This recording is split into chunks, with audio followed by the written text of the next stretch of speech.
ফুলকপি আলু দিয়ে কই মাছ এই শীতের শেষে খেয়ে দেখো, অপূর্ব স্বাদ। গরম গরম ভাত নেবে আর এরকম 1 পিস বা 2 পিস কই মাছ নেবে আর 2টো ফুলকপি নেবে, একটা আলু নেবে। ওহো, নমস্কার বন্ধুরা, আমার চ্যানেলে তোমাদের সবাইকে স্বাগত জানাই। আজকে নিয়েছি কই মাছ।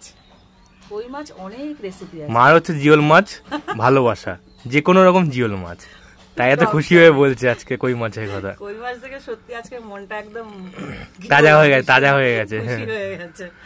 ফুলকপি আলু দিয়ে কই মাছ একটা দারুণ রেসিপি এনেছি আজকে, খুব সোজা কিন্তু কি বলতো এত স্বাদ না, তোমরা খেলেই বুঝতে পারবে। তো চলো শুরু করা যাক। এখানে কই মাছগুলোকে খুব ভালো করে কেটে ধুয়ে নিয়েছি আজকে। এবার কড়াইটা বসিয়ে দিয়েছি গরম হওয়ার জন্য, তেল দেব। এটাকে খুব ভালো করে ভেজে নেব। দিয়েছি সরষের তেল, দেওয়ার সাথে সাথে আওয়াজ করতে শুরু করেছে। ওদিকে তেলটা গরম হতে হতে আমি এখানে মাছটাকে নুন হলুদ মাখিয়ে নিই।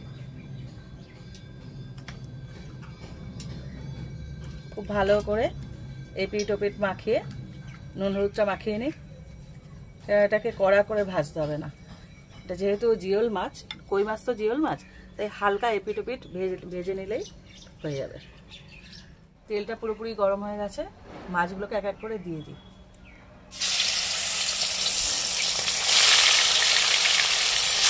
দেখো মাছগুলোকে হালকা করে ভেজে নিয়েছি, এরকম হালকা করে ভেজে নিতে হবে। যেহেতু এটা জিওল মাছ খুব বেশি ভাজতে হয় না, এপিট ওপিট একটু ভেজে নিলেই হয়ে যায়। আর বাকি 3টে মাছ আমি দিয়ে দেবো। ভালো তাপ হয়ে গেছে। হ্যাঁ, তাছাড়া মাছ হাই ফ্লেমে ভাজতে হয়। মাছগুলো পুরো হয়ে গেছে, এবার আমি তুলে নিচ্ছি। এবার যে ফুলকপিটা নিয়েছিলাম, এই ফুলকপিগুলোকে ভাজতে দিয়ে দেবো। প্রথমে ফুলকপিটাই ভেজে নিতে হবে।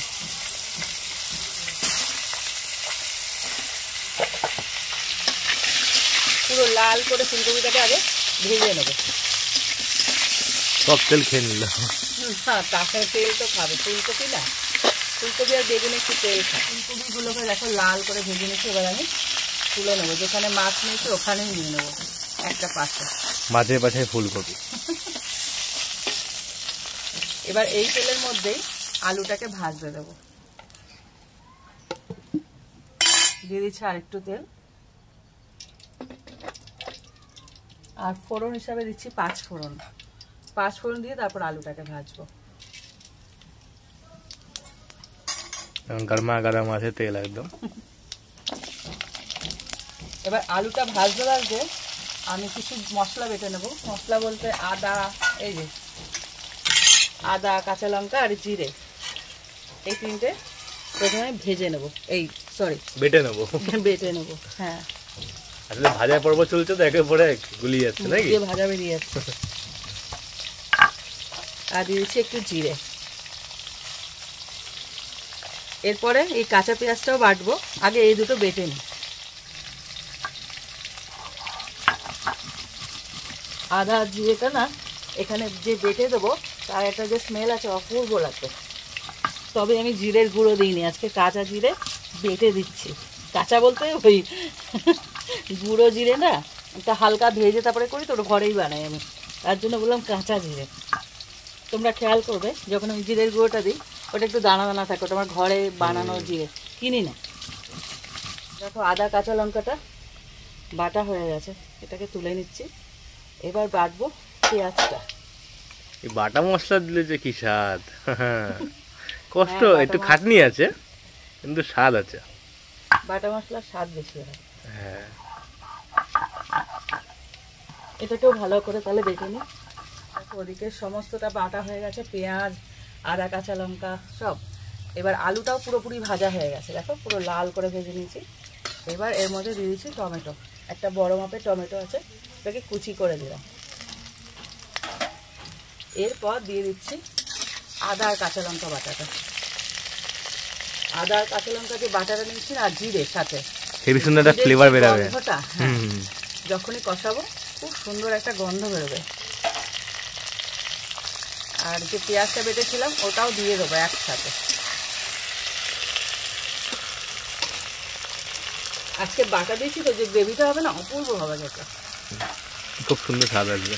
প্রথমে এটা ভেজে নেবো, তারপরে সমস্ত মশলাপাতি দেবো, এখন নয়। এগুলোকে ভেজে নিই। পেঁয়াজ, জিরে এগুলো দিয়ে খুব ভালো করে কষিয়ে নিয়েছি। এবার আমি মশলাগুলো অ্যাড করব, দিয়ে দেবো। এটা একটু ঝোল হবে, যেহেতু ফুলকপি আলুর ঝোল করছি, এটা মাখা মাখা হবে না, তো সেই বুঝে লবণটা দিতে হবে। স্বাদ মতন লবণ, হ্যাঁ অবশ্যই স্বাদ মতো লবণ দিয়ে দিচ্ছি। ধনের গুঁড়ো, যেহেতু এখানে জিরের গুঁড়ো দরকার নেই, জিরের গুঁড়ো দেওয়া আছে, মানে জিরের বলতে গুঁড়ো নয়, বাটা। হ্যাঁ, একটু সামান্য ধনের গুঁড়ো অ্যাড করবে। আর দিয়ে দিচ্ছি হলুদ গুঁড়ো। হলুদ কি খালি কালারই আনে? হলুদের কালার আছে, হ্যাঁ, স্বাদ পাত কিছু আনে না। আর দিচ্ছি লঙ্কার গুঁড়ো। এখানে না লঙ্কা খুব একটা বেশি পড়বে না, এটা তো অ্যাকচুয়ালি মানে টেস্টি রান্না, কিন্তু এটা তো জিওল মাছ, খুব বেশি মানে ওই ঝাল না। দিয়ে দিচ্ছি হাফ চামচ লঙ্কার গুঁড়ো। একটুখানি জল দেবো কষানোর সময়, যাতে মশলাটা পুড়ে না যায়। এইবার ভালো করে কষাতে হবে সমস্তটা। এখানে মানে ওপাশ থেকে তোমরা বুঝতে পারছো কিনা জানি না, কালার দেখতে পাবে, কিন্তু যে জিরে বাটার যে বাটা মশলার গন্ধটা খুব সুন্দরই বেরিয়েছে। আমি বলবো যখনই তোমরা এটা ট্রাই করবে না, বাটা জিরে এভাবে বেটে দিও, পুরো দিও না, তবে এই স্বাদটা আসবে। আর সাথে ফুলকপি আছে না, যে কি ভালো লাগবে না খেতে, সেই লাগবে। হ্যাঁ দেখো মশলা দিয়ে আলুটা খুব ভালো করে কষিয়ে নিয়েছি, তেলও ছেড়েছে। এই সময় দিয়ে দেবো ফুলকপিটা। ফুলকপিটা আগে দিলে কেমন ভেঙে যাওয়ার চান্স থাকে, তাই শেষের দিকে ফুলকপিটা দিয়ে আর একটু কষিয়ে নেব। এই ফুলকপি খাওয়ার শেষের দিকে চলে এসছে, এরপর শুরু হয় পটল ডাঁটা। হ্যাঁ সে শুরু হবে, কিন্তু ফুলকপি আমার ভালোবাসা, এরকম বলবি না। হ্যাঁ না, শেষের দিকে তো আর কদিন খাওয়া। তাও কি স্বাদ না, রান্না করতে পারলে বিভিন্ন রকম দিয়ে ভালো। হ্যাঁ যেমন ফুলকপির সাথে চিংড়ি মাছ, তোমরা বলো মাছ বলো। এমনি শুধু যদি করো তাহলে কি করে হবে, এখন শেষের দিকে একটু কিছু দিতে হবে। ভালো করে কষিয়ে নিই। ফুলকপির মতো দেখো ভালো মতন মশলাগুলো ঢুকে গেছে, কেননা ফুলকপির ভেতরে যদি মশলা না পৌঁছায় টেস্ট হবে না। ভালো মতো কষিয়ে নিয়েছি, এবার দিয়ে দেবো জল। তোমরা ভাবছো এরকম অল্প লঙ্কা কালার সেরকম একটা হয়নি, যেহেতু এটা জিওল মাছ, আমি বলবো কিছু লাগে না, ঝাল তেল মশলা দিয়ে করার দরকার নেই, কেননা ওর নিজস্বই একটা স্বাদ আছে, এত সুন্দর না, কিছু লাগে না রে, তার জন্য আমি এরকম হালকা করে করেছি। এবার দিয়ে দেবো জল, তাতে কি স্বাদ আসবে, যেহেতু বাটা মশলা দিয়েছি না, আর কিচ্ছু দেওয়ার দরকার নেই, ওতেই কাজ করে গেছে। হ্যাঁ এবার আলু ফুলকপিটা সেদ্ধ হওয়া বাকি, যে একটু ঝোলঝোলি করবো, আমি প্রথমেই বলেছি। দিয়ে দিচ্ছি জল। এবার তোমরা যদি গাঢ় গাঢ় খেতে চাও একদম সেম দিতে পারো, কিন্তু যদি ঝোল খেতে চাও তাহলে এরকম ভাবে ডুবো জল দিতে হবে। এবার ফুলকপিটা সেদ্ধ হওয়া বাকি, এটা ফুটতে দেবো। দেখো এরকম ঝোল থাকবে এই অবস্থায়, মানে ফুটেছে অনেকক্ষণই, সেদ্ধ হয়ে গেছে, আলুও সেদ্ধ হয়ে গেছে, ফুলকপিও সেদ্ধ হয়ে গেছে। এই সময় দিয়ে দেবো মাছটা দিয়ে 3 থেকে 4 মিনিট ফোটাবো। মাছের থেকে তো বেশ জুসটা যাবে ওদিকে, মাছের আসল যে এটা, নাহলে আলু ফুলকপি মনে হবে তো, না হলে তো আলু ফুলকপি মনে হয়, এটাই সত্যি কথা। তো মাছটা দিয়ে একটু ফুটিয়ে নিই, আর এই সময় দিয়ে দেবো একটু ধনেপাতা, যেহেতু শীতকাল যায় করছে। হ্যাঁ ধনেপাতা যায় করছে, ঠিকই বলেছে। একটু ওপর থেকে ধনেপাতা দিয়ে দেবো। ধনেপাতাটা না সবুজ হয়ে গেল, এরকম করে বসিয়ে দেবে, গন্ধর সাথে একটু সেদ্ধও তো হতে হবে। হ্যাঁ আর একদম শেষের ধনেপাতা তো একটু মানে ডাঁটিগুলো না মোটা মোটা, কচি না। এই দেখো অত হালকা লঙ্কা দিয়েও কি সুন্দর কালার ছেড়েছে। দেখো কই মাছের যে আলু ফুলকপির যে ঝোলটা ঠিক এরকম হবে, বুঝেছো? হ্যাঁ একদম এরকম, মানে গামা খাও না, আবার খুব টলটলে, মিডিয়াম রেঞ্জে হবে। হ্যাঁ মিডিয়াম রেঞ্জে বলছে। এরকম ভাবে তোমরা ঝোলটা তৈরি করবে। রেসিপিটা একবার হলো ট্রাই করো প্লিজ, দুর্ধর্ষ খেতে লাগে ফুলকপি আলু দিয়ে। এর মধ্যে আরেকটা জিনিস দেওয়া যায়, আমার কাছে ছিল না, তোমরা যদি করতে পারো, সেটা হলো শিমটাকে না কেটে গোল, মানে গোটা গোটা দেবে, একদম দুপাশ ছুলে গোটা গোটা দিয়ে দেবে। আমার কাছে ছিল না, আর আজকে ওটাও দিতাম, অপূর্ব লাগে। প্রত্যেক শীত আসলে এই রেসিপিটা আমাদের হবে। কিছু রেসিপি না একদম ধরা বাঁধা, সিজনাল অনুযায়ী হবে।